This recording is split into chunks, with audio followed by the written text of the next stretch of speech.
Mpagaze ni mu midugudu ya Kangondo na Kibiraro ahazwi nk'Abanyahe nkuko twagiye tubibagezaho kuri radio y'Ijwi ry'Amerika.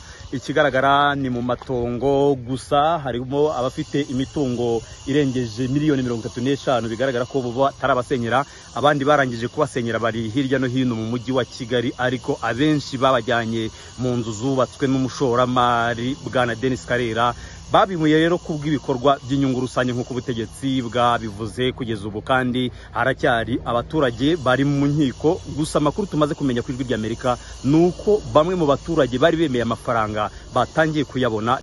Twara abantu bageze nko kuri 12 hano muri uyu mudugudu, umwe arepfiriye ndaririya kwasigatura abantu bafite imitungo minini iri hejuru ya miliyoni 35 nuko kwasigayemo hano, ariko ntabwo ikibazo ndiko n'uburyo bagikemura. Twategereje natwe. Bari kubabwira ngo icyo abategetsi ubu ngubu bari kutubwira ko tugiye gutangira gusinyira amafaranga, ariko tukongera twibaze se tuzasinyira yahe ko tutari kumvikana.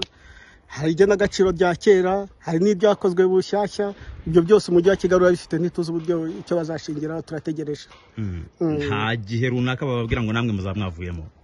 Kugeza ubu nta gihe runaka urabona ko bari batangiye gusambura hariya. N'abantu bari batanze ubutabazi igihe imashini zaziyo zije gusenya.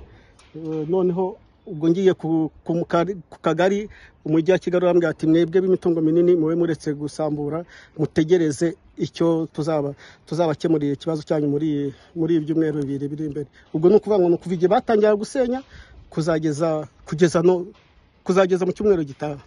Ibyumweru 2 bizaba birangiye. Bari bakubariye igena agaciro rimeze gute? Ibyo wakoresheje rimeze bite?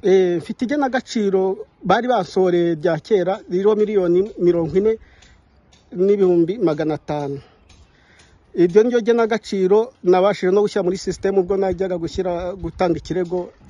Noneho ubwo nyuma nkoresha izindi gena agaciro rishyashya byo muri 2021. Umugena agaciro umutungo wanjye waheza miliyoni 95,800.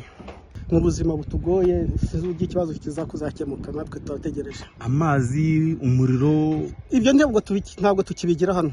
Byagiye kera babikuyeho ubwo imashini zazaga gusenya, zasenyaga zikura amapoto. Amazi abantu bagaturuka inyuma babasake bagenda bayaranduramo.